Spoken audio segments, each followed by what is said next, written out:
जब से बिहार में नई सरकार बनी है तब से ये बात और जोर पकड़ ली है कि तेजस्वी कब सीएम बनेंगे, उन्हें नीतीश कुमार बनाएंगे या फिर कोई नया रास्ता अपनाया जाएगा। इन सारी बातों को लेकर के चर्चाएं लगातार चल रही हैं और इसको लेकर उठापटक भी चल रहा है। हाल फिलहाल में आपने देखा होगा कि जब दिल्ली में जगदानंद सिंह और लालू प्रसाद एक दूसरे से मिले थे तो बाहर निकलने के बाद जगदानंद सिंह ने ये बातें कही थी कि 2022 तक इंतज़ार कीजिए, 2023 के शुरुआत में ही तेजस्वी यादव बिहार के मुख्यमंत्री बन जाएंगे।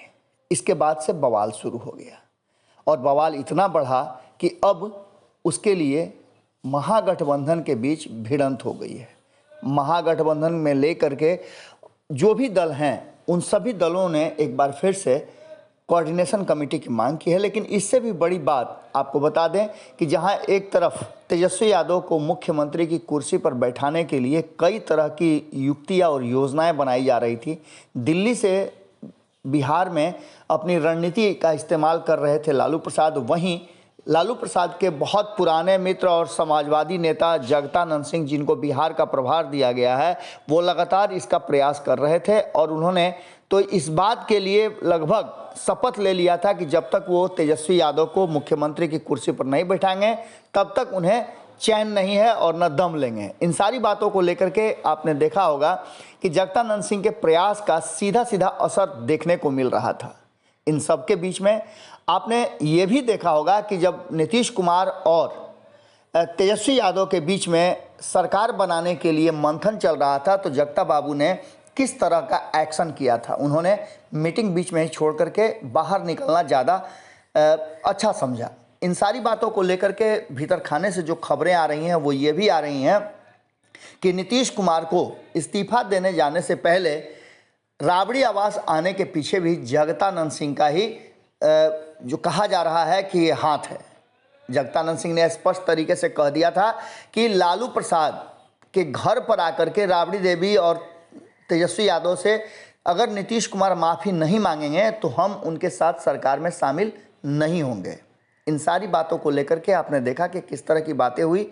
एक तरफ जहां इस्तीफा देने से पहले वहीं इस्तीफा दे करके भी नीतीश कुमार राबड़ी आवास पहुंचे और वहीं आकर के आपने देखा होगा कि मीटिंग हुई और नीतीश कुमार को नेता चुना गया। उस मीटिंग से जगदानंद सिंह बाहर रहे। अब इन सारी बातों को लेकर के 2020 में जगदानंद सिंह के कई ऐसे जो प्रयास हैं, कई रणनीतियां हैं जिसका खुलासा हमने किया था कि वो कैसे तेजस्वी यादव को मुख्यमंत्री की कुर्सी तक पहुंचाना चाहते हैं। लेकिन नीतीश कुमार के साथ आते ही जब ये बातें होने लगी कि तेजस्वी यादव को नीतीश कुमार खुद से मुख्यमंत्री की कुर्सी देंगे तो जगदानंद सिंह इसके लिए भरोसा ही नहीं कर पा रहे थे। उन्होंने इस बात को लेकर के कभी बोला तो नहीं, लेकिन अक्सर ऑफ द रिकॉर्ड उन्होंने ये बात कही कि मैं नीतीश को अच्छी तरह से जानता हूं और जाने भी क्यों ना, क्योंकि कभी नीतीश कुमार और जगदानंद सिंह बहुत अच्छे मित्र हुआ करते थे। इसके साथ ही आपको बता दें कि लालू प्रसाद के सबसे भरोसेमंद साथियों में से जगदानंद सिंह एक हैं। लेकिन इन सारी बातों के बीच जिस तरह की रणनीति और जिस तरह की बातें सामने आ रही हैं, जगदानंद सिंह और लालू का सारा प्रयास चकनाचूर होता हुआ दिखाई दे रहा है। आपको बता दें कि तेजस्वी यादव से सीएम की कुर्सी थोड़ा और दूर होती नजर आ रही है। पहली तो ये कि जनता दल यूनाइटेड की तरफ से नीतीश कुमार के करीबियों ने और नीतीश कुमार के पदाधिकारियों ने ये घोषणा कर दिया है कि नीतीश कुमार 2024 तक और 25 तक बिहार के मुख्यमंत्री निश्चित रूप से रहेंगे। 25 में भी उम्मीदवारी उनकी ही रहेगी जदयू के तरफ से मुख्यमंत्री की कुर्सी के लिए।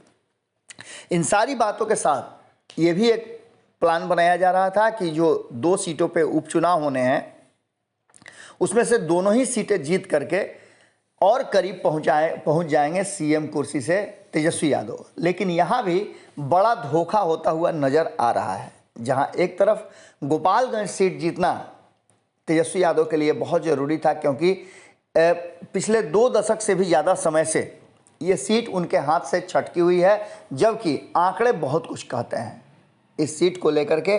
उनके अब मामा ही सामने खड़े हो गए हैं, जबकि आपको पता है कि वीआईपी लगातार ये बात कह रही थी कि वो महागठबंधन के सपोर्ट में खड़ी है, लेकिन उसी वीआईपी के टिकट से जैसा कि सूचनाएं आ रही हैं, कयास लगाए जा रहे हैं और खबरें बहुत तेज़ी से आ रही है कि तेजस्वी यादव की मामी यानी साधु यादव की पत्नी वहां से गोपालगंज से चुनाव लड़ सकती हैं।